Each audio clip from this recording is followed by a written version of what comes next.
တာဓာတ်6မျိုးရအောင်ယူပြီးဘဝကိုနေထိုင်ပါတဲ့မေတ္တာဓာတ်ဘယ်နှမျိုး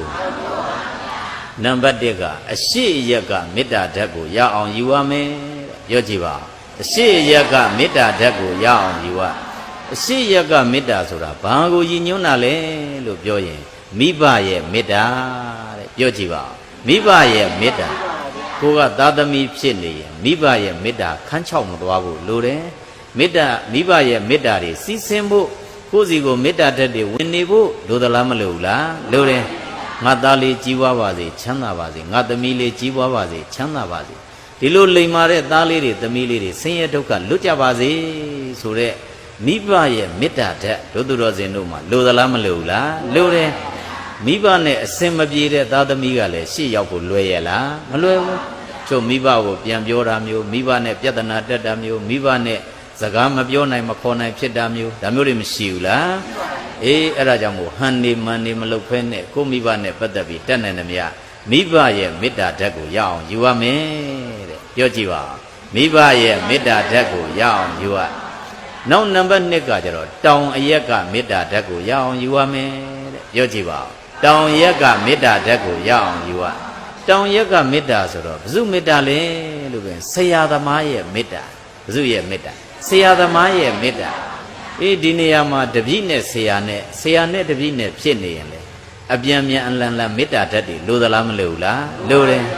အေးကိုကတပည့်ဖြစ်နေရင်ဆရာမေတ္တာကိုရရမယ်ကိုယ်တိုင်ကဆရာဖြစ်နေရင်လေဘု து မေတ္တာရရတပည့်ရဲ့မေတ္တာကိုရဖို့လိုသလားမလိုဘူးလား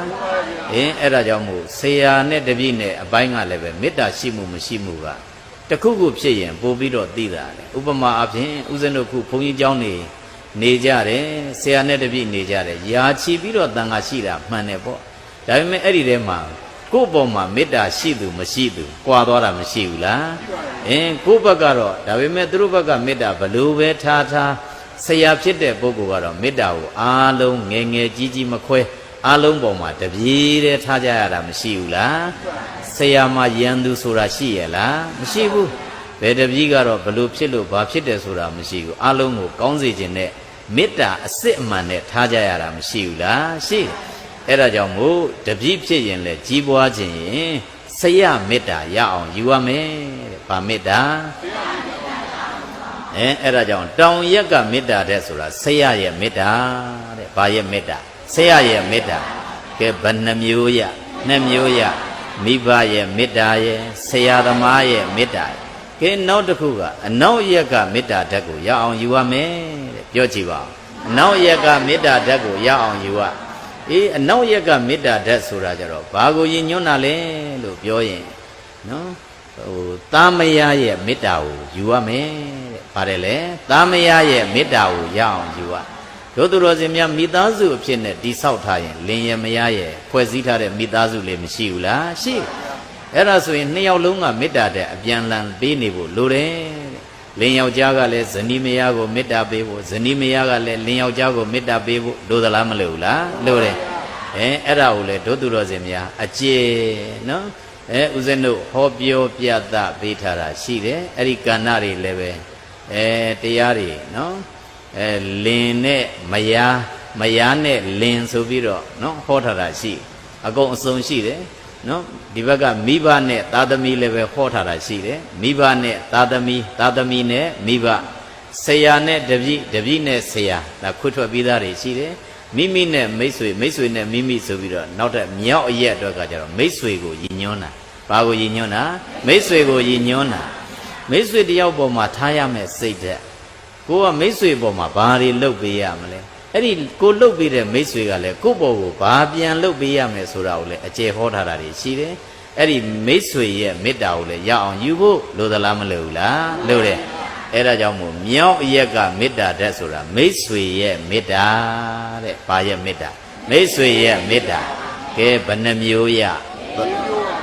နော်မိဘရဲ့မေတ္တာဆရာသမားရဲ့မေတ္တာသားမယားရဲ့မေတ္တာမိတ်ဆွေရဲ့မေတ္တာကဲနောက်တစ်ခုကကြတော့အောက်အရက်ကမေတ္တာဓာတ်တဲ့ပြောကြည့်ပါဦးအောက်အရက်ကမေတ္တာဓာတ်အောက်ရက်ကမေတ္တာဓာတ်ကိုလည်းရအောင်ယူရမယ်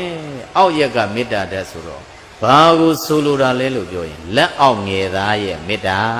တဲ့ပြောကြည့်ပါလက်အောက်ငယ်သားရဲ့မေတ္တာတို့သူတော်စင်များလုပ်ငန်းကြီးကြီးမားမားလုပ်လာရင်ကို့မှာလက်အောက်ငယ်သားအလုပ်သမားတို့ဒါမျိုးတွေမရှိဘူးလားရှိ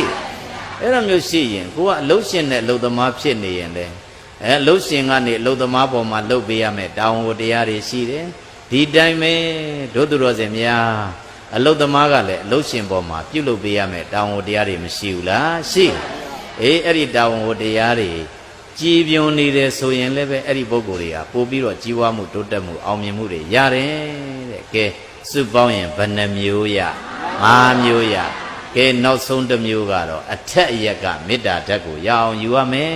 တဲ့ပြောကြည့်ပါဦးအထက်ရက်ကမေတ္တာတဲ့ဆိုတော့ဘာရဲ့မေတ္တာတုံးဆိုယရဏ3ပါးရဲ့မေတ္တာတဲ့ပါတယ်လေယရဏ3ပါးရဲ့မေတ္တာ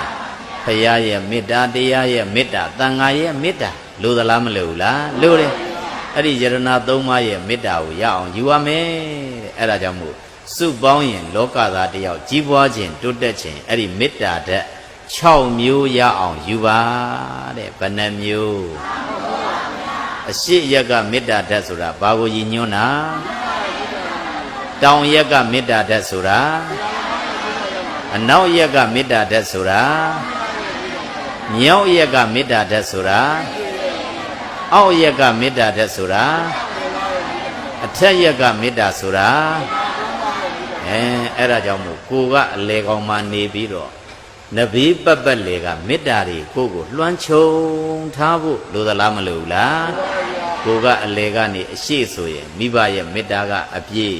တောင်ဘက်ဆိုရင်ဆရာသမားရဲ့မေတ္တာကအပြည့်အနောက်ဆိုရင်သားမယားရဲ့မေတ္တာကအပြည့်မြောက်ဆိုရင်မိတ်ဆွေရဲ့မေတ္တာကအပြည့်အောက်ရဲ့ဆိုရင်ငါသားရဲ့မေတ္တာကအပြည့်အထက်ဆိုရင်ကိုကဘယ်မှာရှိတာအလယ်မှာရှိပြီလားမေတ္တာတွေပတ်ပတ်လေပေးနေတာမရှိဘူးလားလောကမှာကြီးပွားခြင်းတိုးတက်ခြင်းချမ်းသာခြင်းဘဝလေးကိုတန်တန်ပြန့်ပြန့်နဲ့ကိုယ်ဘဝလေးကိုကြီးပွားတိုးတက်မှုတည်တည်ငြိမ်ငြိမ်နဲ့ကြီးပွားတိုးတက်အောင်မြင်တဲ့ပုဂ္ဂိုလ်ဟာအဲ့ဒီမေတ္တာတဲ့6မျိုးကိုရအောင်ယူရမယ်တဲ့တို့သူတော်စင်များမှတ်သားထားဖို့လိုသလားမလိုဘူးလားလိုတယ်မှတ်သားထားပြီးရင်နောက်ကဘာလို့လိုက်နာကျင့်သုံးမှုလုပ်ဖို့လိုတာပေါ့ဟုတ်တယ်မလားလိုက်နာကျင့်သုံးရမယ်တက်နိုင်သမျှလိုက်နာကျင့်သုံးရင်အဲ့ဒီပုဂ္ဂိုလ်ကတဖြည်းဖြည်းနဲ့ကြီးပွားတိုးတက်လာမှာသိကြတယ်ဟုတ်တယ်မ